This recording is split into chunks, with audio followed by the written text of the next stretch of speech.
Hey, how's it going, everybody? So, I wanted to go over this article that I was reading. It's a pretty interesting article, but I just thought that a lot of the things that they were talking about were kind of maybe sensationalized, not really thought out.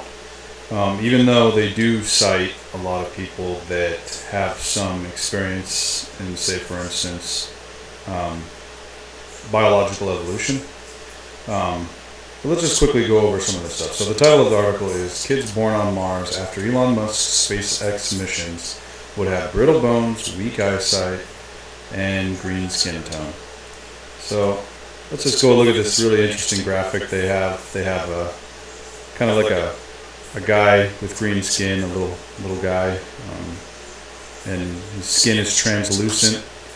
With you can see his bones and his muscles inside the person's skin on one half of their body, kind of to demonstrate the effects of being on Mars.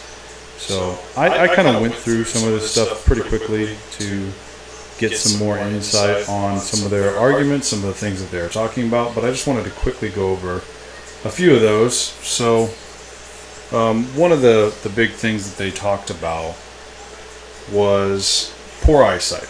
So how is poor eyesight, like, why would it be something you would want to worry about, but why is it not really a valid claim? So one, of course, you, even as somebody who lives on Earth, there's lots of people who work in offices. They spend a lot of their time looking at a screen that's pretty close to them. I'm actually one of those people. But I mean, I still go for walks outside. I go on bike rides. I'll go, just sit out on my back porch and look around. So, I mean, anybody who's going to do those kinds of things on Mars, I imagine they could still have a back patio. It's probably going to be enclosed, but they could still look around. Even if they were in a spacesuit, they could still look around. So it doesn't really make any sense. People are still going to be going outside in a spacesuit. So I don't really see how that's going to affect somebody on Mars. So I think it's kind of, I don't know if they're being sensational or just maybe not thinking about it. So the next one is weak muscles.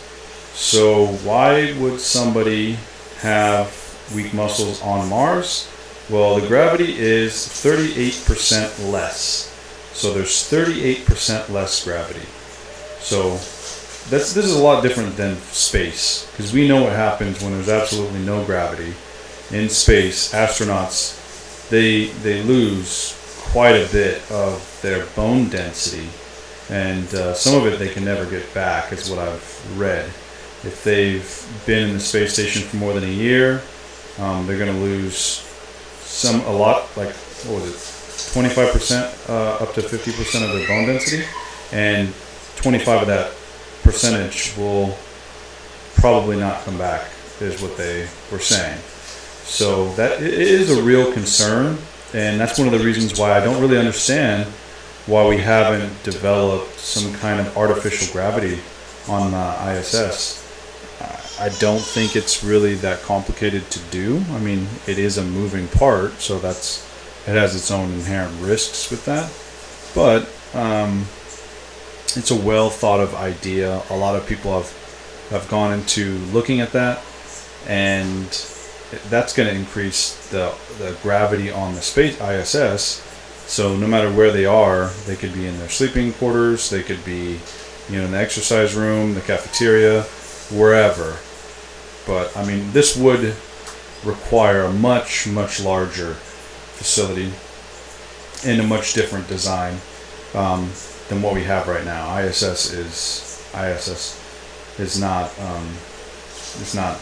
It doesn't have anything like that. So whatever we had, if it was going to go to Mars, it would be really good if we had something like that, or at least the ability for the spacecraft to do its own kind of somersault spin thing or something. Maybe spin while it's traveling there, so you could have a sort of artificial gravity.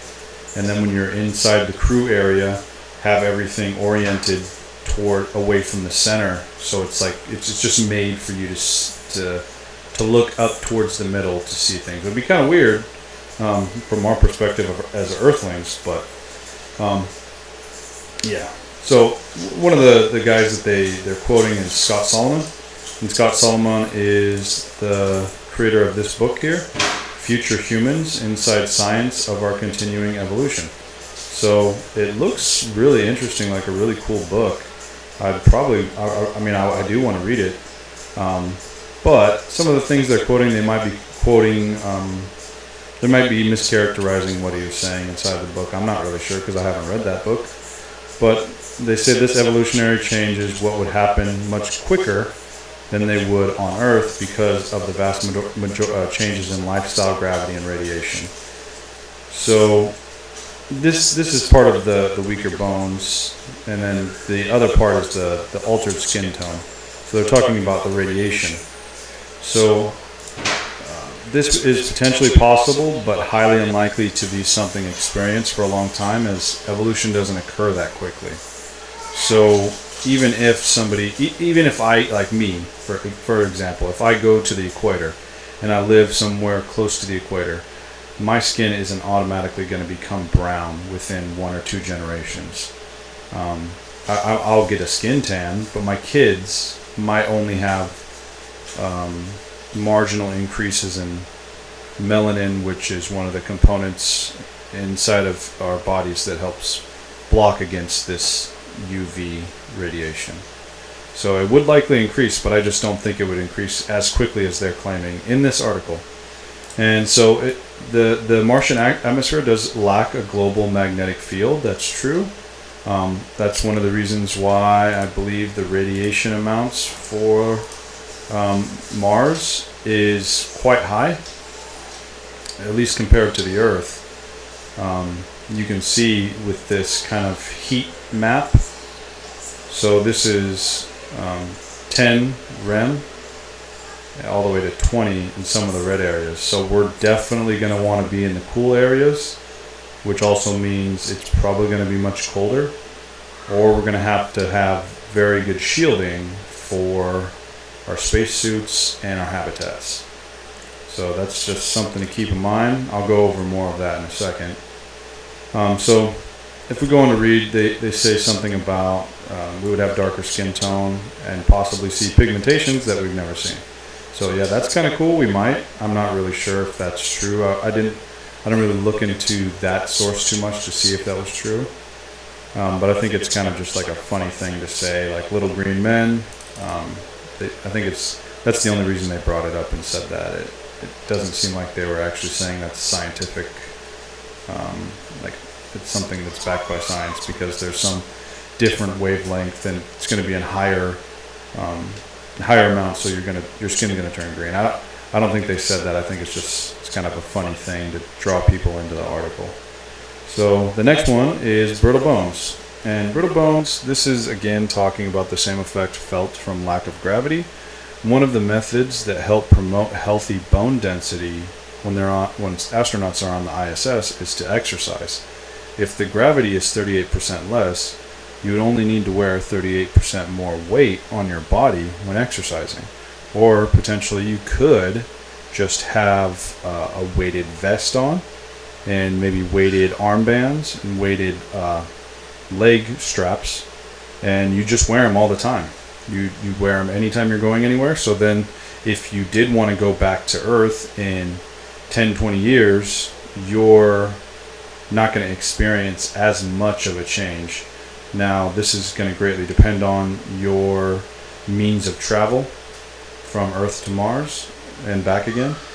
If you're traveling on a spaceship that doesn't have artificial gravity, you're still going to lose bone density. You're still going to have issues.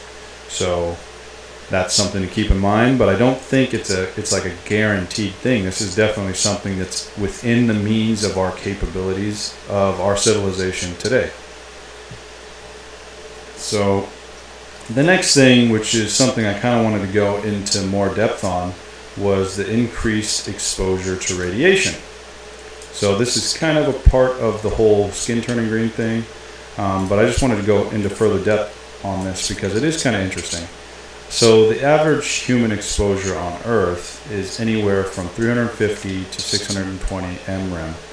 So depending on which source you use, those are the numbers that I pulled from.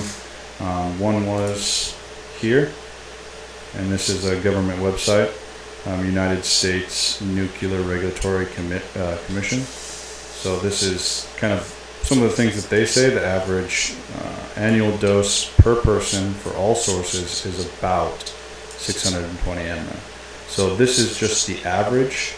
Obviously, if you're, doing if you're a radiologist and you're constantly blasting people with x-rays, or if you're doing nuclear medicine, that's going to be quite high for these medical procedures. But that's not to say that the average person is going to be experiencing that high of a dose. But one of the things that a lot of people may not know is that pretty much everything has radiation. Just the level of radiation that you're going to be encountering. So some things like, let's see, the average dose that a person would have from different altitudes or from even air travel is going to be much different. So now this is from the CDC. They talk about the average dose of radiation in mrem is about 33 from external exposure. So from internal exposure by inhalation, that's 228. So that's where most of it's going to be coming from. So the inhalation is breathing, I'm guessing. So you're breathing in the radiation. This is such an interesting topic to go into depth in. So I looked at, let's say for instance we picked the best site that we could.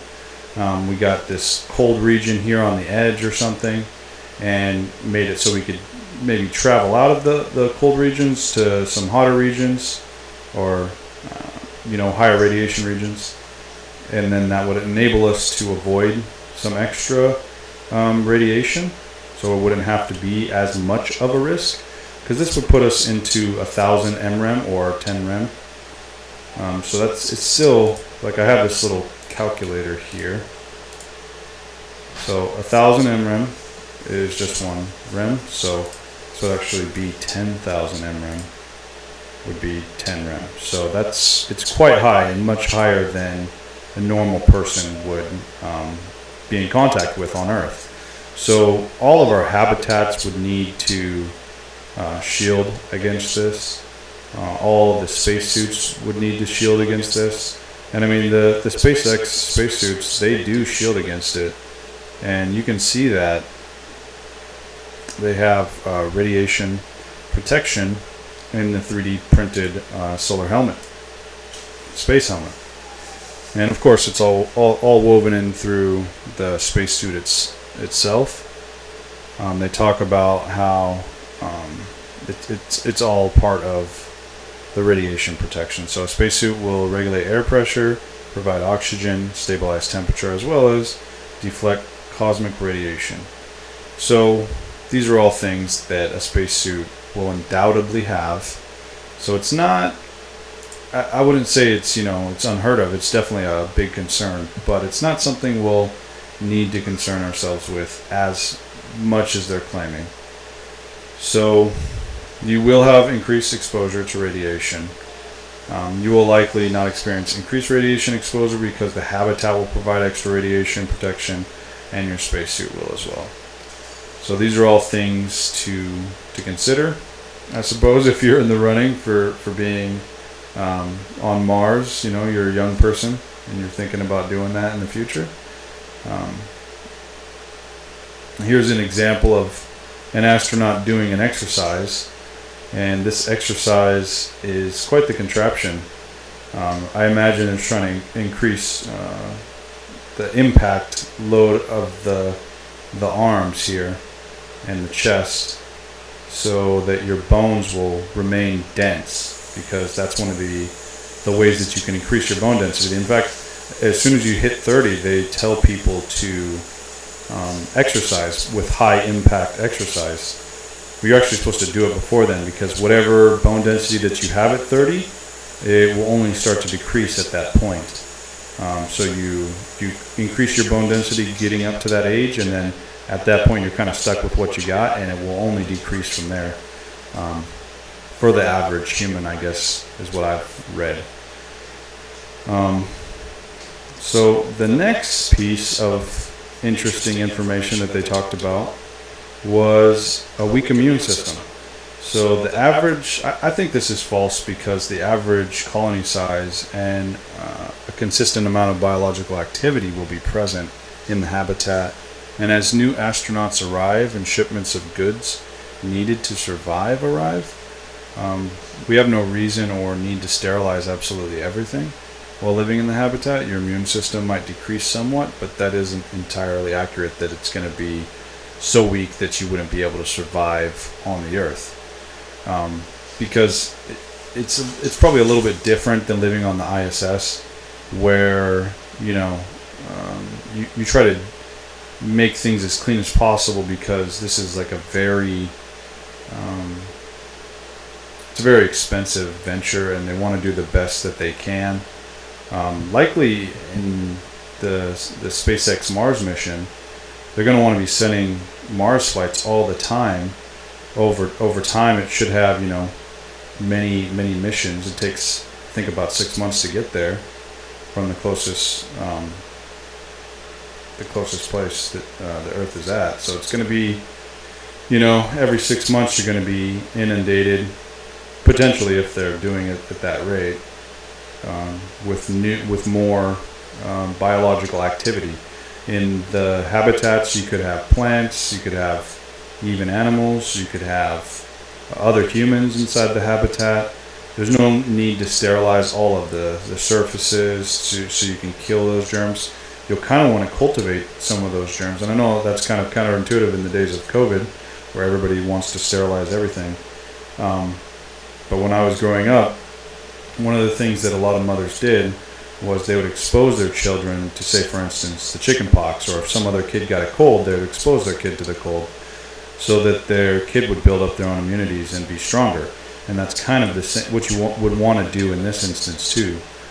You don't want to be hyper fearful. You want to just go about your day and just be in constant contact with some of those things. Obviously, clean urinals, clean places where you defecate and all that kind of stuff. But yeah, I think there's some evidence that you might have to be a little bit worried about that, but I don't see it as being a big something that can't be overcome, and I don't think it's going to be the same as ISS. So here's another big one, which the author of this book, Scott Solomon, was saying is evolution would occur in 1 or 2 generations. One of the reasons I don't think this is really true is because evolution would not occur at this rate, because the premise of his assertion is based on the fact some evolutionary change would be an acceptable trait that would increase likelihood of breeding. Humans don't really work like that, at least in present. People often get into pairs and mate with very little regard to these characteristics. But this varies from culture to culture, obviously.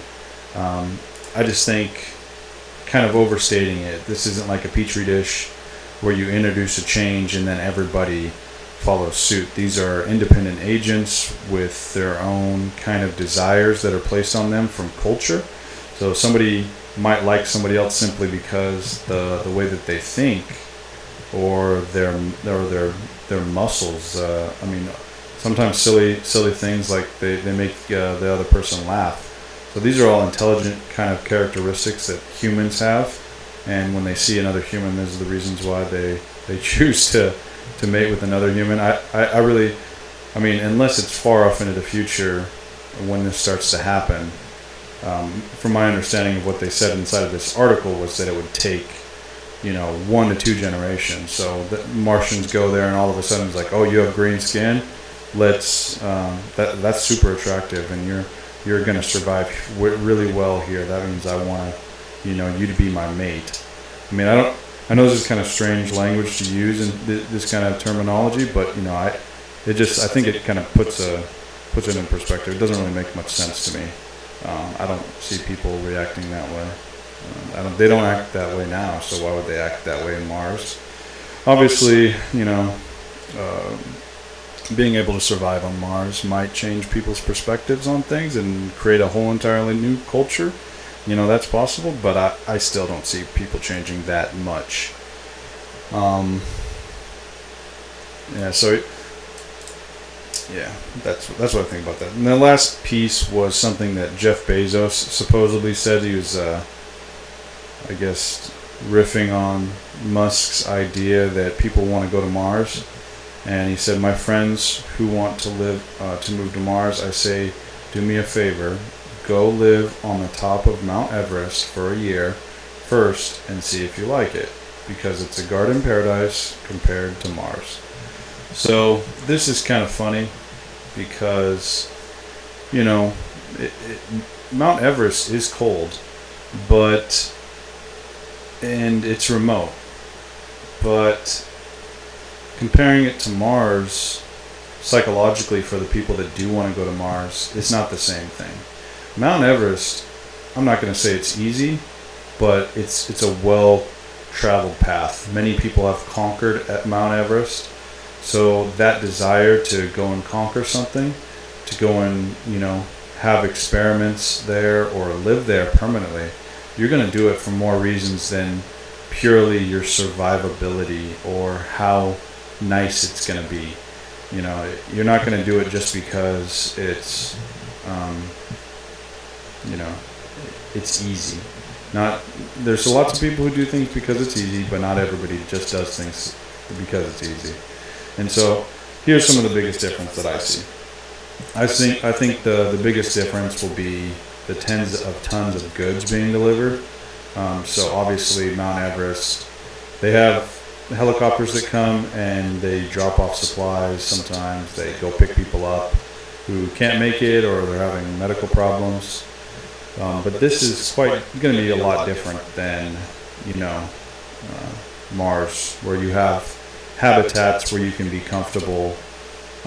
You're not going to be freezing in a habitat. If you are, you're probably getting close to, dying, and that's what we want to hopefully avoid with multiple habitats, multiple backup plans. Multiple starships hopefully will be on Mars prior to any humans getting there, so that there's multiple backup plans to ensure the survival of the settlers on Mars. So that's one of the biggest differences, I think.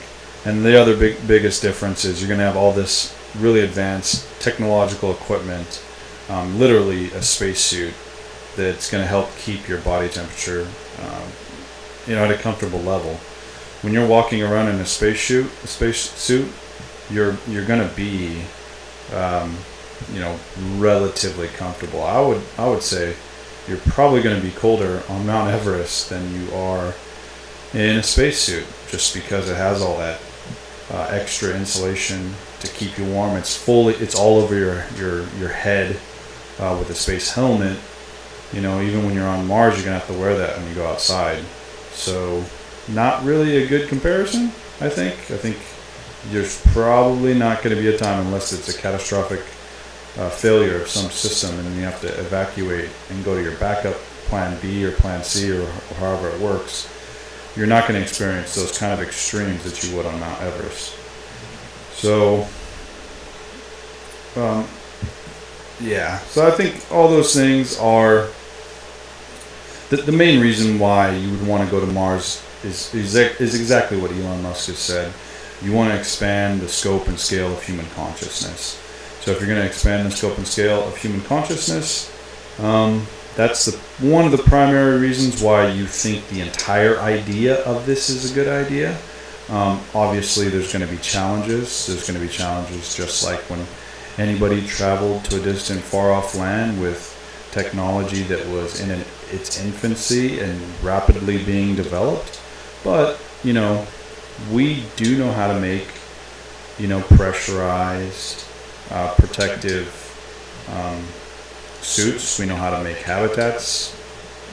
Probably not as good as we should on some of those things, but our science is pretty good with some of that stuff. And I think with our current level of science, we can figure it out. And I think there's a lot of excitement around that idea, and I think there's a lot of people that want to see that happen. So I really just wanted to talk about, space. I wanted to talk about, Mars. I want to talk about, SpaceX and their missions, because I think they're really inspiring. I think they're really cool. And I personally, I can't wait to see what happens in the somewhat distant future, at least the distance future that I'm going to be able to experience in my lifetime. So with all that said, you guys take it easy, and I'll talk to you later.